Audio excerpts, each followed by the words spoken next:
Good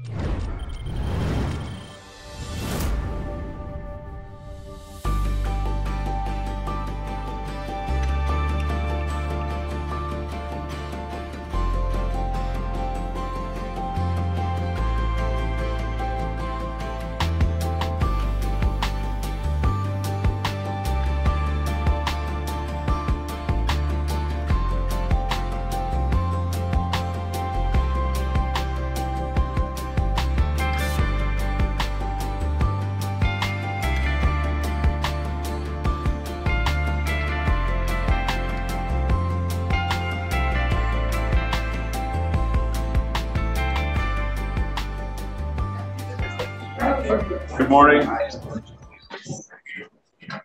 We're going to get going. I just wanted to introduce Dr. Sudha Jayaraman, who is one of our colleagues from general surgery. She will talk to you a little bit during her talk about global surgery, about her path to here. So I am not going to burden you with her extensive CV, and nor will she, but she'll talk to you a little bit how she got to here. In addition to her interest in global surgery and her work there, she is also busy keeping our patients alive in the surgical ICU and on the trauma service, for which we are grateful. So ask for your attention and welcome for Dr. Jayaraman. Thanks.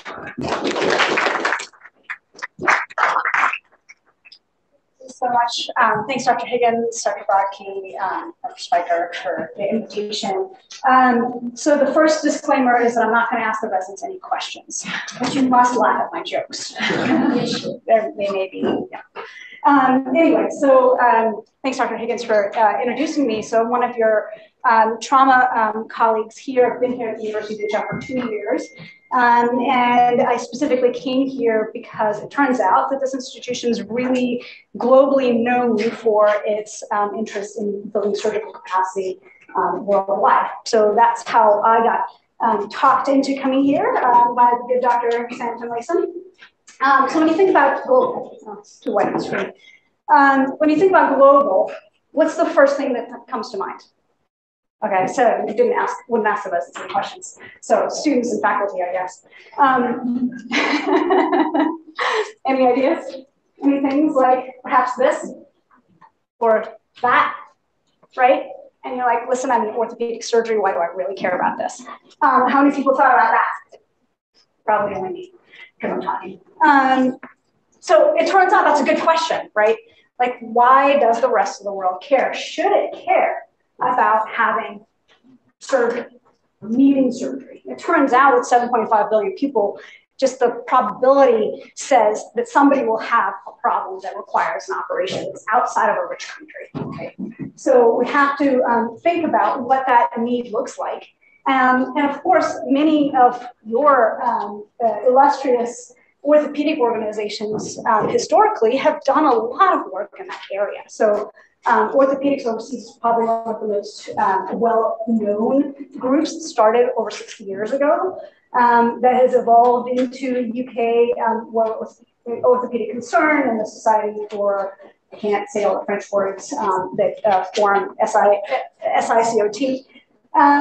And other groups that you may or may not have known about, like COOL, the COSEXA Oxford Orthopedic Link, which is with the College of Surgeons of East Central and Southern Africa, the Global Clubfoot Initiative in Cure Africa, or Cure International rather, which started with several orthopedic hospitals in Africa. By the way, there are several great papers if you'd like to read about the history of your field's engagement in the global setting. So it's not a surprise, that humanitarian mission is sort of what propelled all of us to go into medicine and into surgery, and the goal of kind of make the world a better place. And in fact, since World War II, folks in the rich countries have been trying to think about what we can do about the rest of the world. And the focus has largely been on primary care. But even as early, I'd say, as the 1980s, the Director General of the WHO, the largest and most important healthcare organization on the planet, has said surgery actually needs to be an important part of the conversation. Not a surprise. Again, at that point, 5 billion people, again, probability. And he said this is the first sort of documented statement of somebody who's important worldwide, saying that surgery actually should be part of healthcare around the world. And he basically said, if it has good access to care, we really need to do something about it. Did we do anything about it or in an organized way? Not really, not for a much longer. I had the pleasure of working briefly with Dr. Heidi Voss, who used to be the chair of surgery at UCSF in the sort of late 1990s, early 2000s. Became chancellor at UCSF, and now he's professor emeritus. And he actually performed the first global assessment of what surgical care looks like. What is the need of surgical care? I think surgical care is important for 7.5 million people. And he did a Delphi survey, which is basically you like reach out to a bunch of folks and you ask them for their opinion. So it's not the world's most robust surgical research, right? All the epidemiologists probably laugh at it, but what they found out was this is the first time they tried to quantify the value that we bring to the world. And it turns out they estimated about 10% of the global burden of all diseases would benefit from surgical care. And that threw the global health, public health, epidemiology world in a complete panic. Because they were like, that is not possible. That is an enormous number. It's mostly all the primary care issues, right? It's mostly infectious diseases. It's not surgery. Surgery can't be 1/10 of all the problems in the world. That's ridiculous. And it caused a lot of controversy.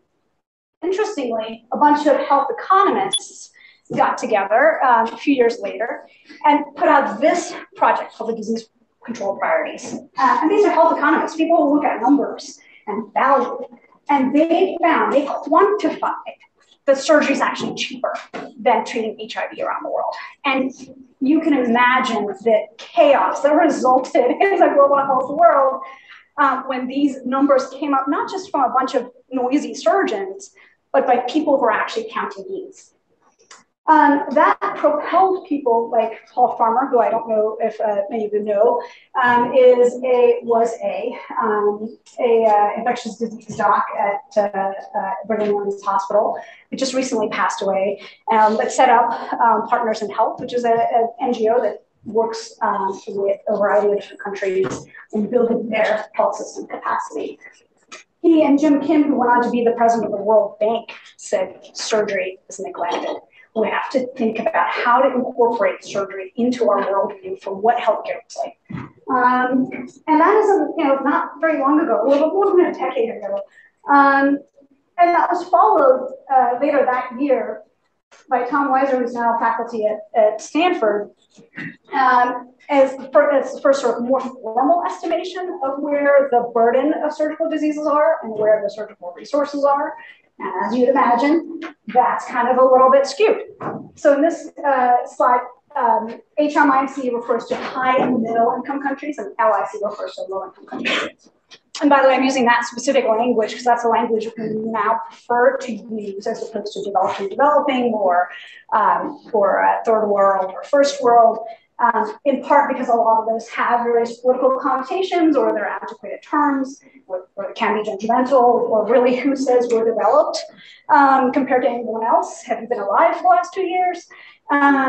So, there's some challenges to using those terms and meaning what you think you mean when you're communicating. So we're using these terminology mostly from the World Bank classification as a sort of objective way of communicating. It also led to that, all of that sort of momentum led to the Lancet commissioning or setting up a commission to understand the state of surgery worldwide. So Lancet every year puts out a commission on some major topic. Like there's a Lancet commission on cardiac disease. And so this one was in 2015, published in 2015, and convened people like a task force of major experts worldwide, including a pretty prominent orthopedic surgeon who I don't know if many of you know about. He's the one who helped establish the COSAXA orthopedic, Oxford Orthopedic Clinical Program, and very heavily involved in Cure International and the Global World Clubfoot Initiative. And so he from Oxford, a bunch of folks from the UK, a bunch of folks from Harvard, and went around the world and met with experts from around the world and gathered data from health systems around the world to say, what is the status of who needs surgery? Where is it provided? What does the workforce look like? What's the cost of delivering care? What is the cost of not delivering care? Which makes sense, right? And it turns out this was published in 2015, and they said, really, for the next 15 years, here are the main issues. Most people in the world can't access surgical care. We need to do hundreds of millions of additional operations, mostly in poorer countries and low and middle income countries. A lot of people become catastrophically impoverished, basically meaning that their health systems expect them to pay for out of pocket their operations, which they can't afford.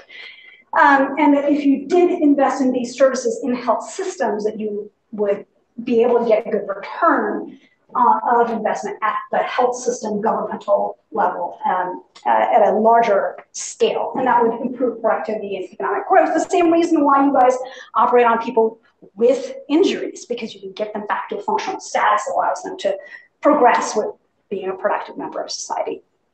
And so this commission basically stated, surgery has to be a critical part of healthcare. It also, as it tried to estimate the global burden of surgical conditions, actually found that it accounts for a third of the global burden of disease. So when those epidemiologists had to freak out at 10%, now imagine what the reaction is. And in fact, the reaction has been a lot of enthusiasm. It's actually been the surgical community it's harder to convince to say, maybe we should think about doing things with other people in other parts of the world. And so that's been an interesting realization, because now we're like really much more accurately trying to quantify what the need is. Small fraction of the procedures occur in low and middle income countries, and that catastrophic health expenditure amounts to trillions of dollars. So like basically the GDP of China is lost in the course of a decade and a half, if you put together all the poor countries around the world. And this actually led to the UN saying in the World Health Assembly, which is a meeting of all the health ministers around the world, happens every 2 years, met and said, we have to actively include surgical care into our health priorities for every country around the world. Which again is not a surprise, because you're like, well, if the US needs it and Canada needs it and the UK needs it, well, why wouldn't Botswana need it and why wouldn't Sri Lanka need it? Same humans, right? So, and in fact, many of the folks from the University of Utah, like Ray Price and Catherine Givries, were part of this resolution getting passed. So we were among the few academic institutions in the US lobbying for this resolution to be passed. So just interesting background that you may not have known. So when I think about surgical conditions, of course, like what do we think about? I told you I would ask questions. So trauma, it turns out, accounts for 70% of the global surgical burden of disease. Roughly 68, 70% is the estimate. And in fact, it's a lot of extremity trauma, a lot of head trauma. Not as much my kind of trauma, right? I'm like old school penetrating trauma. Like this is, I'm not a blunt trauma person, but this is really, majority of it is blunt trauma around the world. It's not war, it's not conflict. It's road traffic crashes, it's people walking to work. A lot of cancer, a lot of congenital problems, pediatrics. Your last session was on pediatrics. And keep in mind, the world's population is young outside of the rich countries. And so we're talking about most of that 7.5 billion people being young and having problems of children. A lot of acute conditions, which includes fractures, of course, a lot of non-communicable diseases that require even more intensive health system investment, things like cardiac disease. Well, the world's getting better at keeping people alive from HIV, from infectious causes. That means people are living longer, which means they're having more cardiac disease, cancer, all the other things that can happen.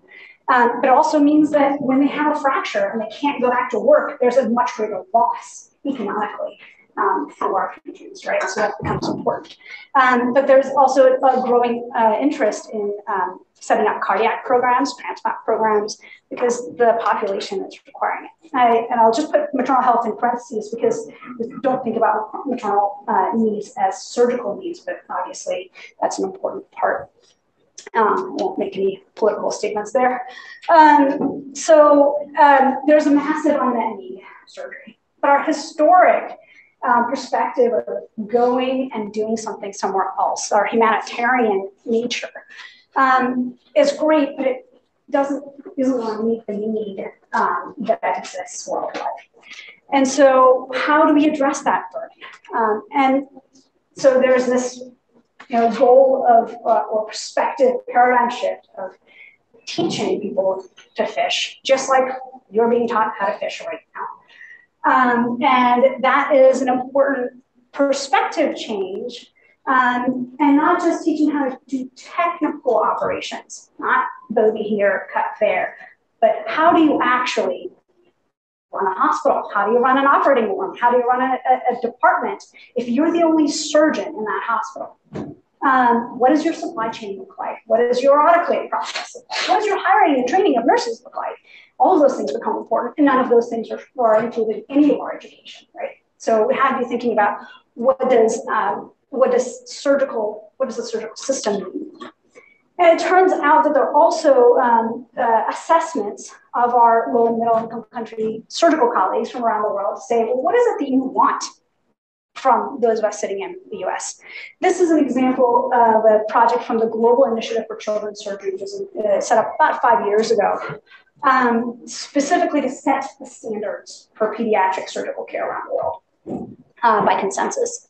And a lot of their folks were surveyed. And the last thing on their list was, come visit us so you can help us deliver clinical care, okay? The thing on top, or please, can you help us learn how to do things differently? Can you help us figure out how we should be doing things differently in terms of clinical care, in terms of research, et cetera? And how should we be training our trainees, right? Makes a lot of sense.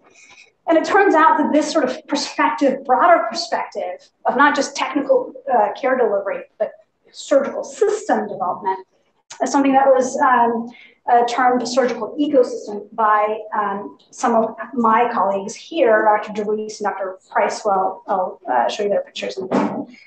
They've worked here for the last sort of more than 15, 20 years or so on thinking about this perspective. And that's thought of, we really need just more than just a surgeon. We need this whole system to function and be able to deliver surgical care. And we need to have this broader perspective. And they've been beating this drum for several decades, writing all these books, writing entire books, and contributing to things like the Lancet, the Disease Control Priorities Project, et cetera, to make this argument to surgeons as well as to the global health folks. So here's a snapshot of many of the faculty from the University of Utah who are involved in surgical capacity development around the world. I'm including emergency medicine here in part because emergency medicine was a division of the Department of Surgery up until like 4 months ago. So a lot of these folks have been working together over the course of the last decade. Catherine DeVries, put anybody's names up there. Catherine DeVries is Catherine DeVries is this woman here. She helped found the Center for Global Surgery, which I now direct. She also founded the International Volunteers in Urology. She's a pediatric urologist, now emeritus. Ray Price is here. He's done a lot of work on laparoscopic surgery training in Mongolia, which sounds kind of crazy until you realize Mongolia is at a very different climate with a lot of sub-zero temperatures, and so they drink a lot of yak smoke, and so they get a lot of gallstones, and so then they end up needing a lot of gallbladder operations, which put people out of work for months at a time if you do it open. And so he helped introduce laparoscopic surgery to the country, where now almost all of the gallbladder operations are done laparoscopically around the country. And that's now being expanded to Ethiopia through the American College of Surgeons and Cambodia, with now coming up support from LDS charities. He's also been looking at, also has conducted, so he's looking at cancer access in Ghana and Gambia in West Africa. And one other person a couple of people I'd like to highlight, Manuel Rodriguez, one of our pediatric liver transplant faculty, has a project twinning with the transplant program in Mongolia. And we were just invited to help contribute to setting up the transplant program in Rwanda. Kirsten Brownson has been leading our virtual multidisciplinary international tumor board to look at breast cancer in Mongolia and work on funded projects in Ghana. And Brad Rockwell, who has done a lot of plastics and reconstructive surgical training, has set up one of 2 fellowships available outside of the US for the American Association of Surgery of the Hand, the only fellowship in the continent of Africa. I can't obviously tell you for like hours about all these people, and I can't, because you'll be asleep probably by then. And I've left myself out because I'm going to tell you a little bit about what I've been working on. And I've left a couple of other people out because the Center for Global Surgery is actually a partnership between general surgery and obstetrics and gynecology, because obviously sort of similar systems that you're talking about. So I've left them out just to kind of focus on the general surgical group.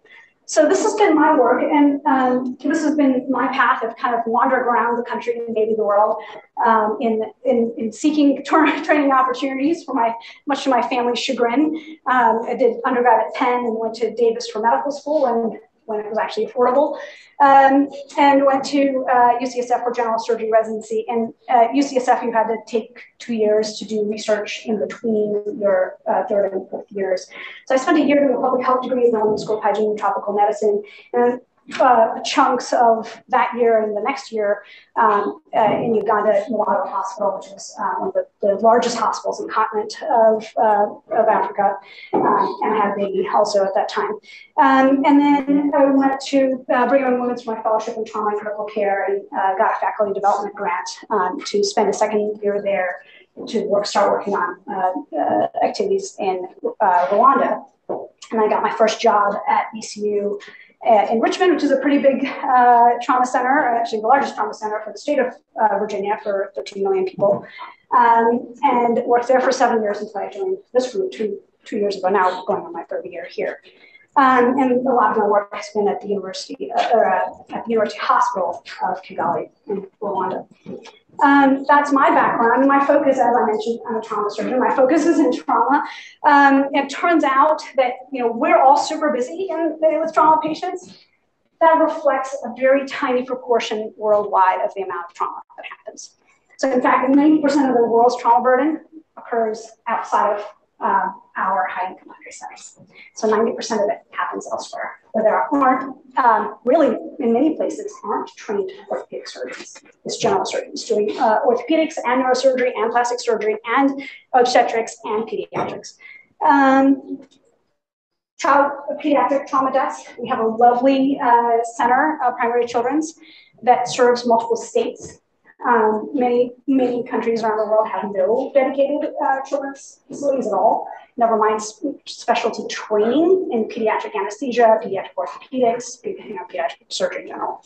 And that's where the majority of pediatric deaths are, is in poor countries worldwide. Estimates is really as recent as about a decade ago that show that 1 billion people are injured worldwide every year, with a third of that coming from road traffic injuries, and that number is only going up because people are moving to cities and people are getting more funds to be able to buy more vehicles. And it's a lot of pedestrian-related deaths. 5 million deaths worldwide per year. This is more than TB, HIV, and AIDS combined.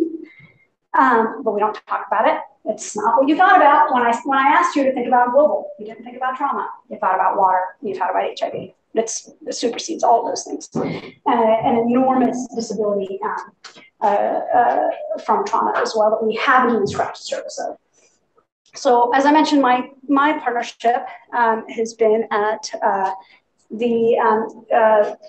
has been in Rwanda at the University of Teaching Hospital, the University of Rwanda, and the Ministry of Health, and specifically focused on trauma and EMS capacity. It's a beautiful country, but any of you have ever been in the East African region. It grows a lot of tea and it's very hilly. There are lots of volcanoes and gorillas, not like routinely gorillas, like in the national forest, no gorillas. There's a beautiful capital city with all the latest technology. You can go to a lovely cafe and have your flat screen TV showing BBC News and enjoy your latte if you wanted. So it's not people think of Africa as the bush, but there are big cities in every part of the world. So it takes us Americans a little bit of adjusting to think about. While they have a stable health system and stable political economy, a lot of the need that they have has been in part because in 1994 there was a massive genocide where roughly about 1 million people died. It was internal civil war essentially, and decimated the healthcare system. And they have since then been trying to build back their health system. And a lot of their, especially trauma and emergency systems, have been slowly kind of peeking back into existence through external collaborations. I've been involved in a bunch of different projects. I won't go through all of these because all of these are independent projects of their own that took a lot of time and money and effort. But basically, one of the first things we did about a dozen years ago was to say, well, when I was first asked to come and asked to participate in this collaboration through Brigham and Women's Hospital, because PIH has a major collaboration in Rwanda, and we figured expand it to surgery, right? Like you're already there, you should be thinking about other systems. And we were looking at epidemiology of trauma, like who dies of trauma? It's a pretty easy question. That's alive or dead, pretty easy to tell. It turns out most parts of the world still don't actually keep track of that. So vital statistics is not collected in like 40% of the world. Again, refer you to the last 2 years of experience looking at COVID mortality. A lot of those numbers completely made up in places like India, completely made up because it's not measured. So we had to look at that, say, is trauma a problem? Where are people dying? Oh, it turns out it's all in the pre-hospital setting. Okay, well, what does a pre-hospital setting look like? Oh, there is pre-hospital infrastructure. Who takes care of patients? What does your supply chain look like? Do you have ambulances? How do you get people to the hospital? How quickly can you get people to the hospital? All those questions are sort of practical next steps. And that's kind of what we did and went through and figured out a lot of those things. And then when you get to the hospital, what's the quality of care that you're delivering? Is there a way to collect that data? We happen to have connect with the WHO to implement a new trauma registry that they had developed across multiple hospitals. To try to answer some of those questions. Because how can you do anything if you don't have a sense of what's happening, right? So that's what we were working on. One of the things that I'll just briefly touch on the current project, one of the current projects I'm working on, is that we realized that, okay, you train staff, you standardize care delivery, you make sure that there's good supply chain. But if the whole thing isn't integrated, then it doesn't work, right? So you need like ways to communicate. So even if somebody calls 911, if you can't go out and find that patient because there are no addresses, then you're out of luck, right? That wasn't an intentional joke. So you have to be thinking about those kinds of system-wide challenges. Now, why do you need a trauma surgeon to solve that problem? Because you need somebody who's seen that system in an actual structure that works. And if you haven't seen it before, you can't reproduce it. I tell you to go put a man on the moon, you're not going to be able to do that unless there's some sort of background you can refer to, right? So it turns out we went through and looked at how the existing system works in Kigali, Rwanda, which is the capital of the country. And there is a 912 dispatch center where you can call and say, hey, I was in a car crash or whatever. And they can send you an ambulance.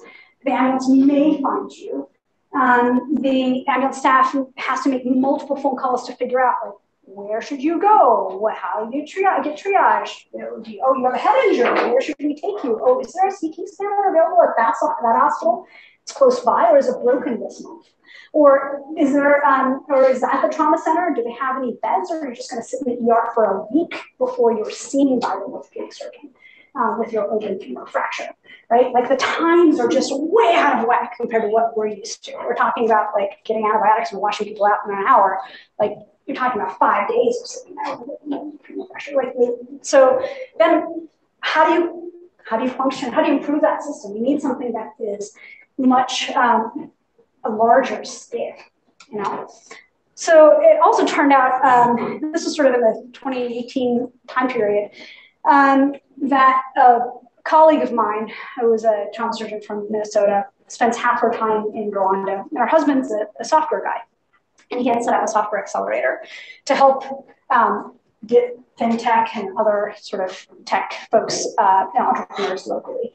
And he saw a announcement by Toyota saying, hey, we want to have a mobility hackathon in Kigali. And so he reached out and said, is there anything to do with like ambulances? Is there any kind of need along those lines? And we're like, yeah, we didn't even think about the fact that you could think about software and electronics and like whole tech side of the system. So I'm like, okay, well, let's start brainstorming, working together, coming up with some ideas with the government, with his group, and with academic folks, and kind of came up with a customized concept of a customized electronic platform that sort of simplifies a lot of the communication, that shares data more efficiently, and then allows people to get to potentially get to the hospital faster. This is in theory. So, of course, this was presented. Here's the sort of schematics of how we laid it out. And we presented it at a couple of different innovation competitions, including the Toyota one. And we're in the top 5. Didn't win either of them because our goal wasn't to commercialize this product. The goal was to create it as like essential infrastructure for health, for not hospitals, for ministries of health for countries. Right? That's not something you necessarily commercialize. You can. And so we actually went to turn around and sent that to the NIH, and just a year ago got a major 5-year grant to actually develop the software, test the software, implement it, transition their existing health system, at least for Kigali, to this electronic platform, and then evaluate it in what's called an implementation science hybrid implementation effectiveness project design, to say, is this actually going to work? We want it to work technically. We want people to be able to use it without problems. And we want to know that it actually improves outcomes, because otherwise I think this is a waste.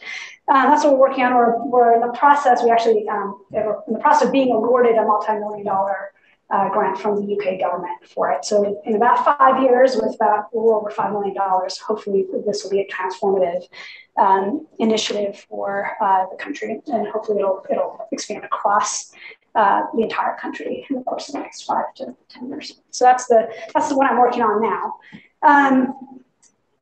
And of course, to that you might say, that's great, you're working on this, but really, can others work on other things that are equally interesting? And so we really have to think about, well, how do you enable people coming behind me to create their careers in this space and do things that have potential for that kind of impact?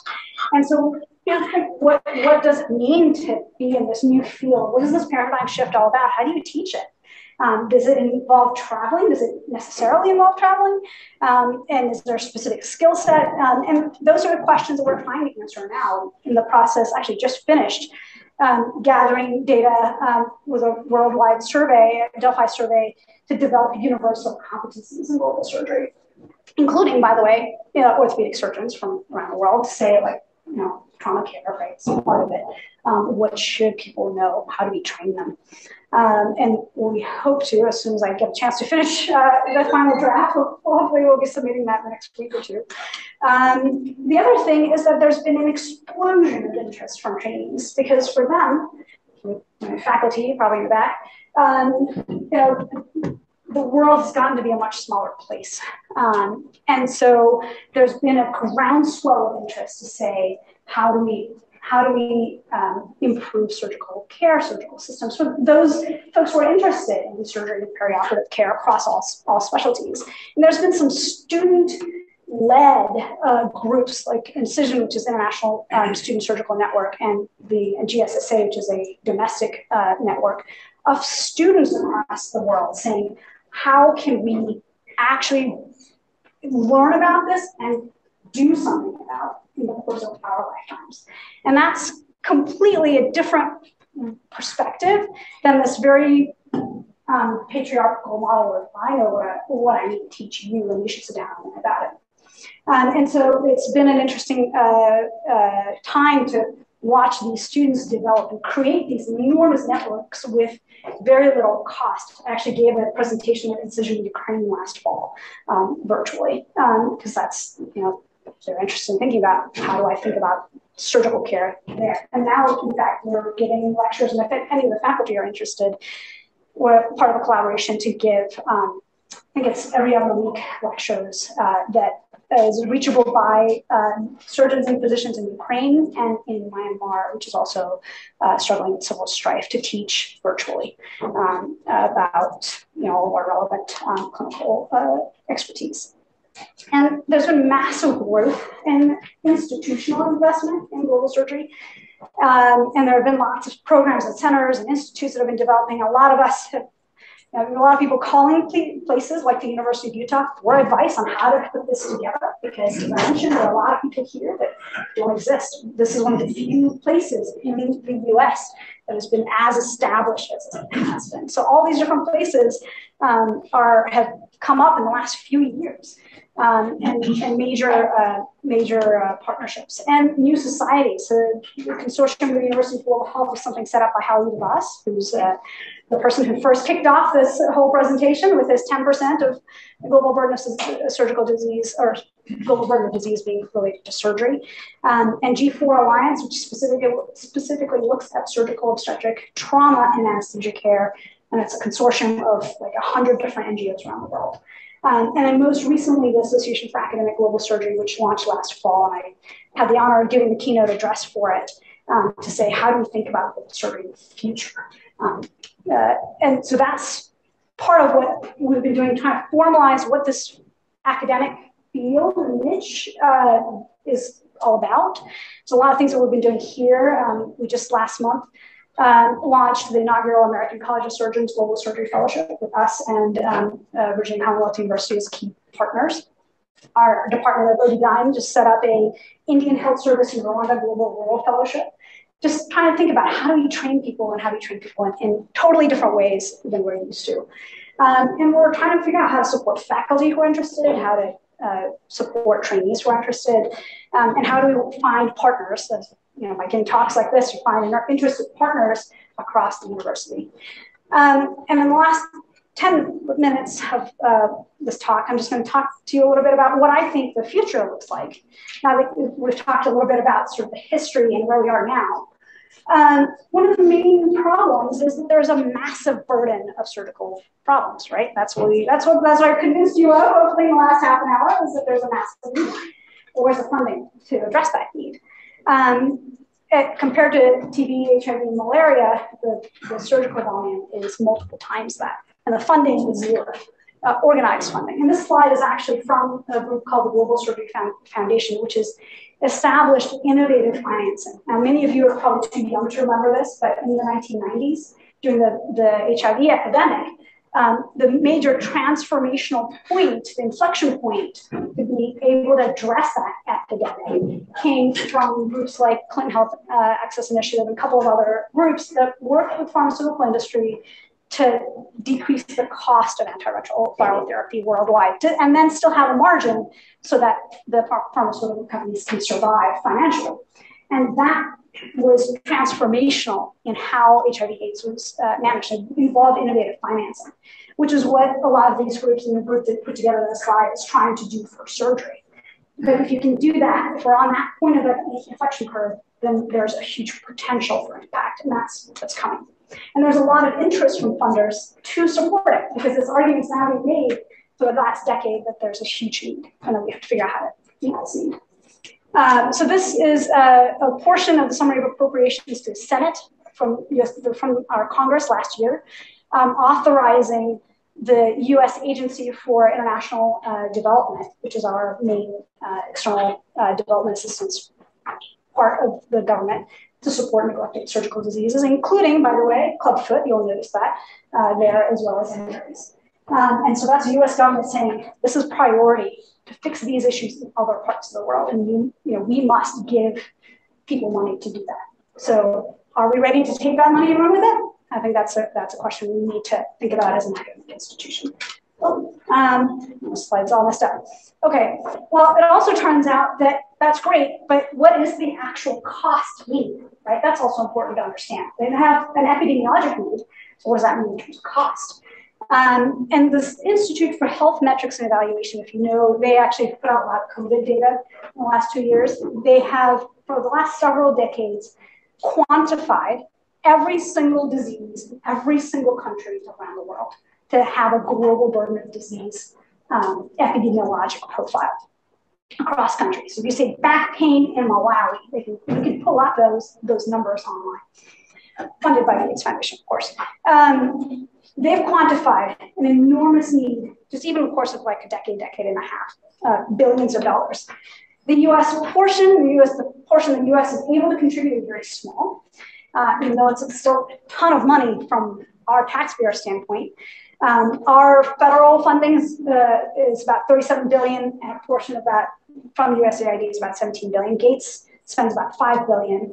The Fogarty International Center of the NIH, which is the only named center, I guess there's a Center for Global Health and NCI, also one of 2 centers in the NIH that supports international things, 70 million, drop in the bucket. So where's the rest of the money going to come from? And that's the question. And it has to come from private sector, right? Because that's where the money is. And it turns out the private sector has trillions of available capital. And so how do we harness that? And that, I think, is where the future of global health is going.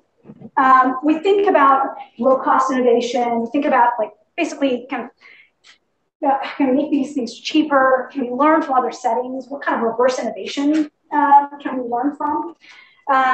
Things we do open abdomens all the time. The Bogoto bag came from Colombia, from a desperate surgical resident who couldn't close somebody's abdomen at 2 o'clock in the morning, and now has revolutionized care and spawned off KCI and other private companies that are making a ton of money. All right, so there's a lot of potential for that, and there's also this new concept. It's called leapfrogging or disruptive innovation. And the reason I mention that is if you have traveled around the world to poorer countries, you may notice that there aren't any landlines.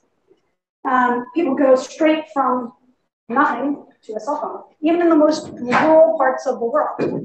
And now through Starlink and through other things, you have internet access as well. So now you're able to get to a market on your cell phone in a small town of 200 people in rural Uganda. And that's transformational for economies, but also for health. By the way, if people use PayPal or Venmo, all those things existed in East Africa a decade before it came to us. A decade, not just 6 months, full decade.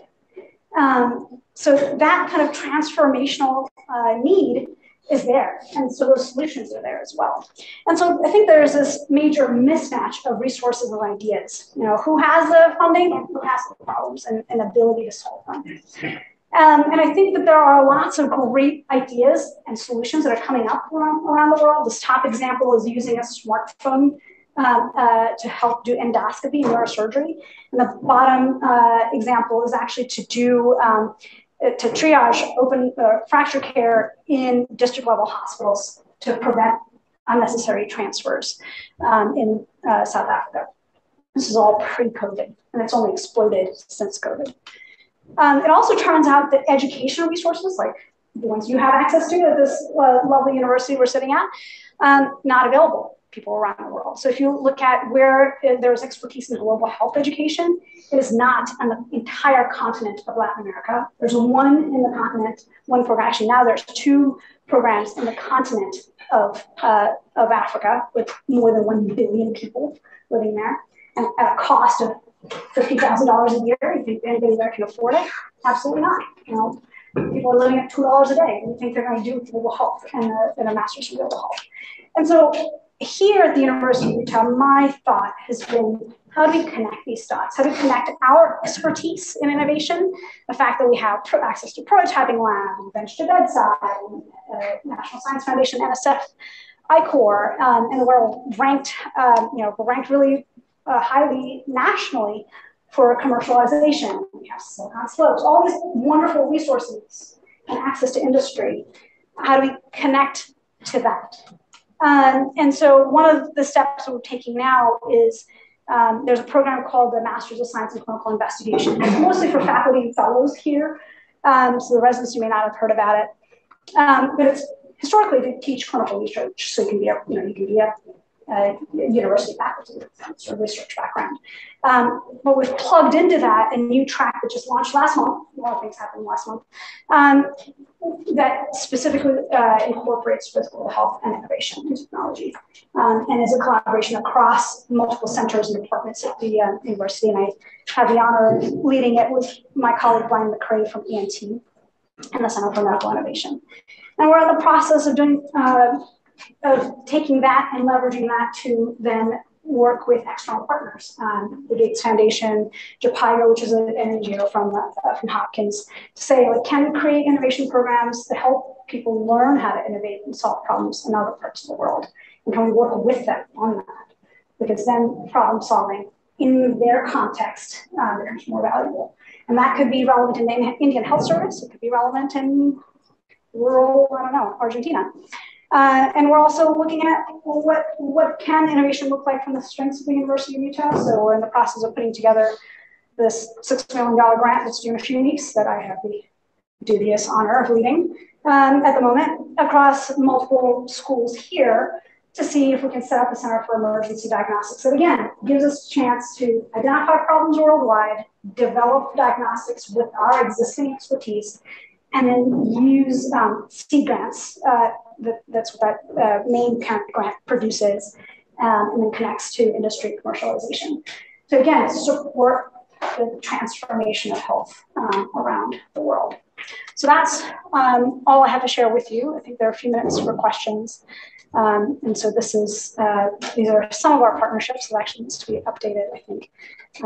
But this is what I work on for part of my day job. And this is my family. We're new here, so we're been exploring the region. My son's a big rock climber. That's 10 above the cottonwood, 500 feet up in the air near rattlesnakes. I'll tell you how I feel about that later. Yeah, we're learning how to ski. You're much better than I am. So.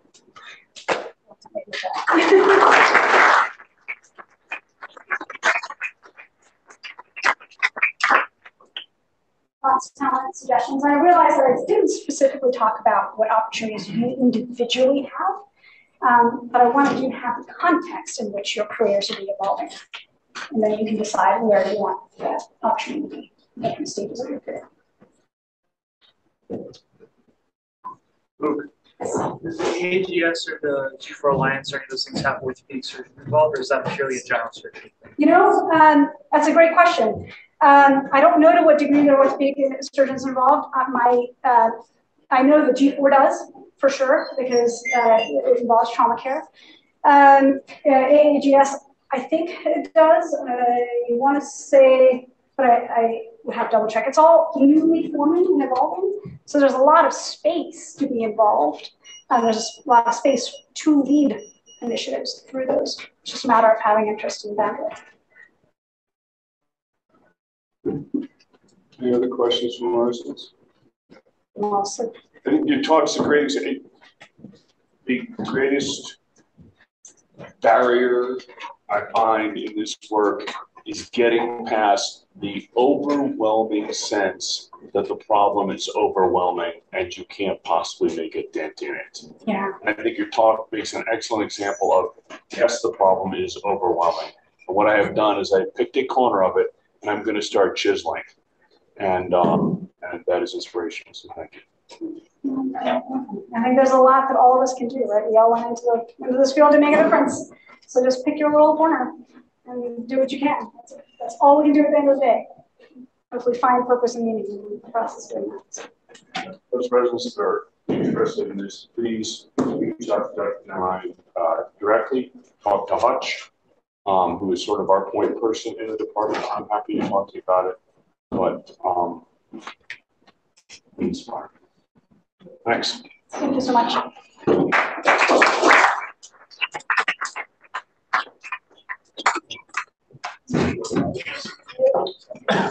Thank you for doing that. Thank you very much. That's more than all right. It's outstanding.